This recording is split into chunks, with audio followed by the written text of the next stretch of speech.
샬롬, 우리 주 예수 그리스도의 은혜와 평강이 함께하기를 기도하고 또한 축복합니다. 오늘 함께 읽고 묵상할 시편 말씀은 시편 82편입니다. 제가 말씀을 읽어봅니다. 아삽의 시. 하나님은 신들의 모임 가운데에 서시며 하나님은 그들 가운데에서 재판하시느니라. 너희가 불공평한 판단을 하며 악인의 납보기를 언제까지 하려느냐. 가난한 자와 고아를 위하여 판단하며 곤란한 자와 빈궁한 자에게 공의를 베풀지며 가난한 자와 궁핍한 자를 구원하여 악인들의 손에서 건질지니라 하시는도다. 그들은 알지도 못하고 깨닫지도 못하여 흑암 중에 왕래하니 땅의 모든 터가 흔들리로다.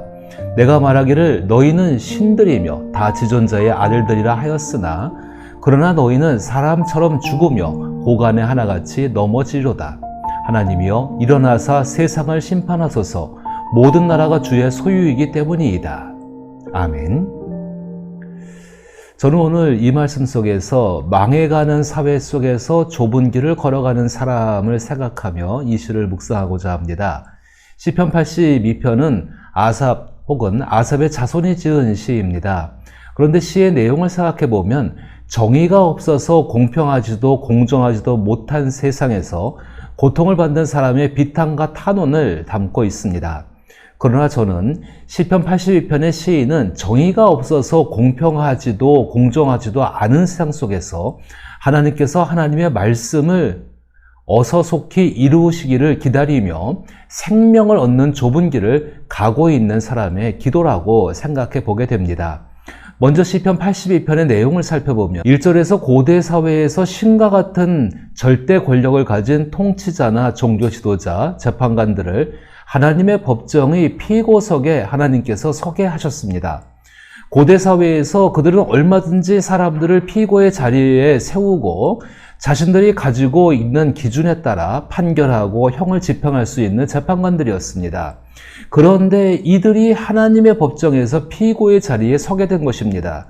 저는 편의상 이 사람들을 그 사회의 주류라고 부르겠습니다. 2절부터 4절까지 그 사회의 주류가 피고가 되어 하나님의 법정에 세워집니다. 그리고 하나님은 피고의 유죄 사실을 공포하십니다. 하나님은 더 이상 참으실 수 없는 이유를 너희는 너무 오랫동안 정의를 훼손했고 살인죄를 지은 악인들을 놓아주었다. 너희는 의지할 것이 없는 이들을 변호하고 약자들에게 공정한 기회를 보장하여야 했다. 너희가 할 일은 힘없는 이들을 변호하고 그들을 착취하는 자들을 기소하는 것이다 라고 말씀하십니다. 유죄의 사실은 하나님을 대신해서 공평과 공정을 통해 최소한의 정의를 이루어야 할 통치자, 종교 지도자, 재판관들, 즉 그 사회의 주류층이 해야 할 일을 하지 않은 것입니다. 하나님께서는 5절에서 유죄 사실에 대한 증거를 제시하십니다.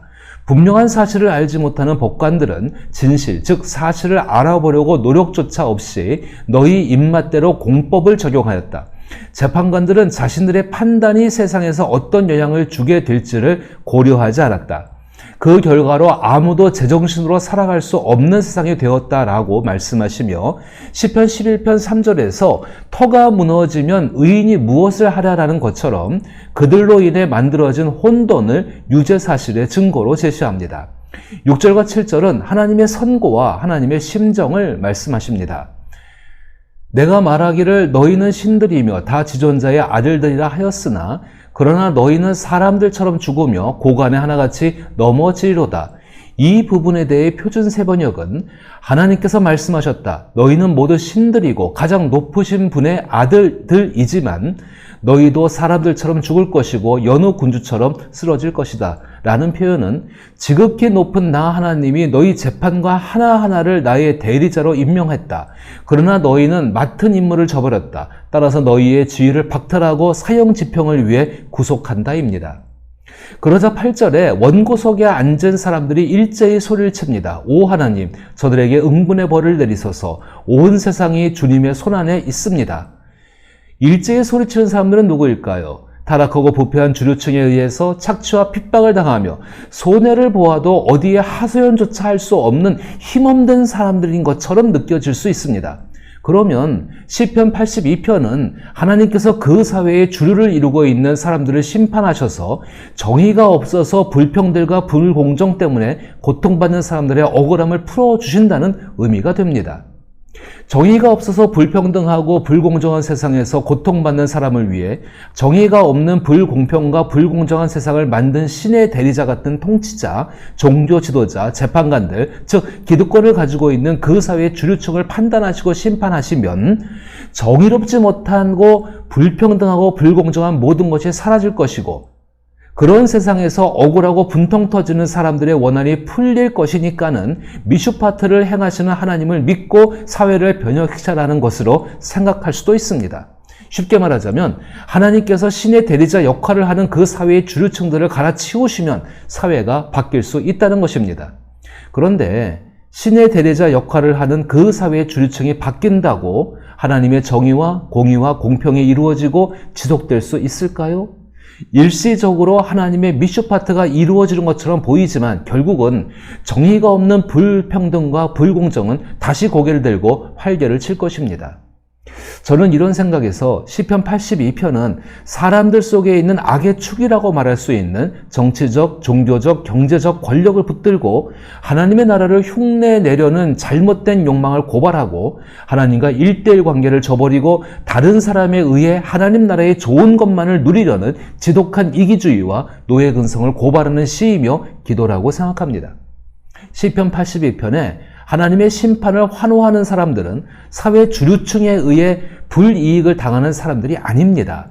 그들은 하나님의 정의가 없어서 불평들과 불공정 속에서 하나님의 말씀을 듣고 말씀을 이루실 하나님을 믿고 말씀을 이루실 하나님과 함께 하나님께서 나를 통해 이루실 일을 하고 있는 고달픈 삶을 살아내고 있는 사람들입니다. 이들은 하나님 때문에 사람들이 찾지 않는 좁은 길을 가고 있는 사람들입니다. 시편 82편에 기록한 시기를 바벨론 제국에 의해서 유다 왕국과 예루살렘 성이 멸망을 당하기 직전의 때라고 생각해 봅시다.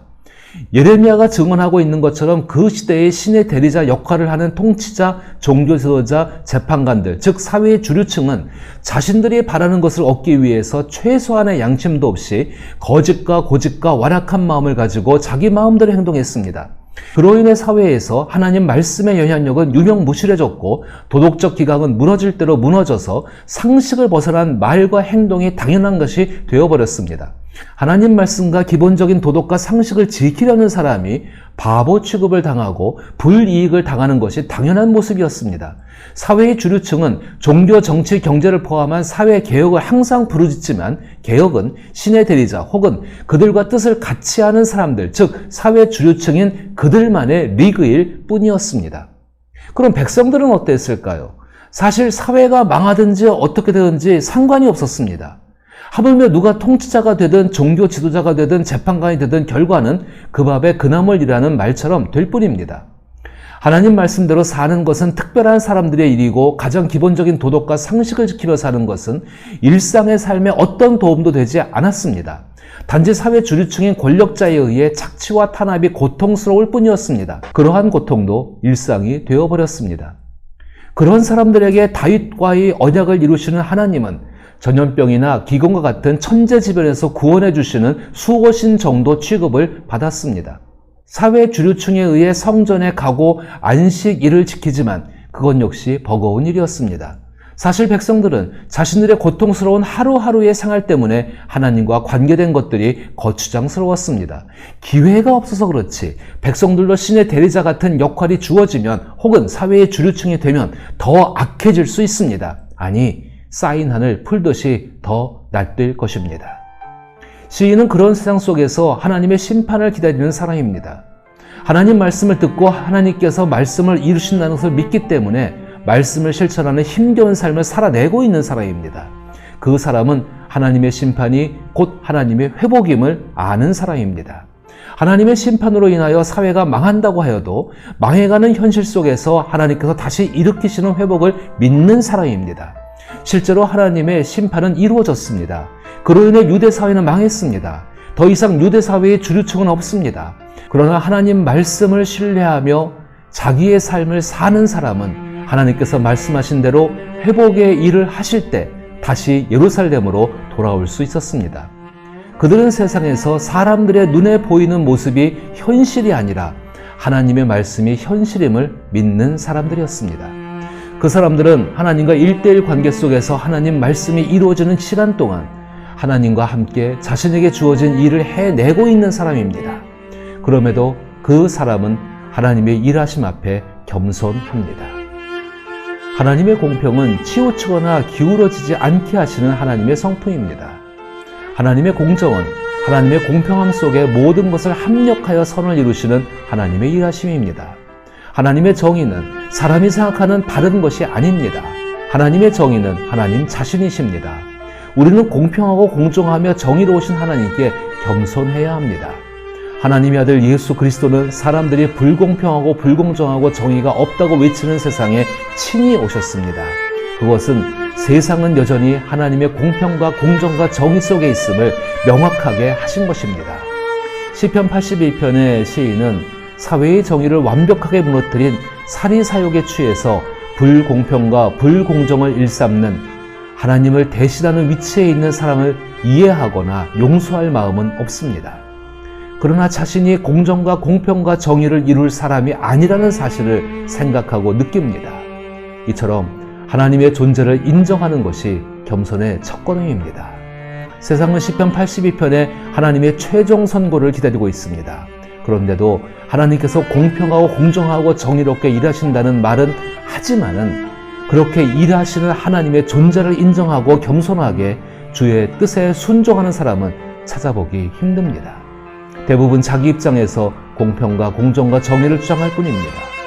주 예수는 최악이며 가장 불평등하며 불공정하고 불의한 사형 선고를 받고 십자가에서 죽임을 당하셨습니다. 그러나 하나님은 부활로 하나님의 평등과 공정과 정의를 실하셨습니다. 그 하나님은 영원하십니다.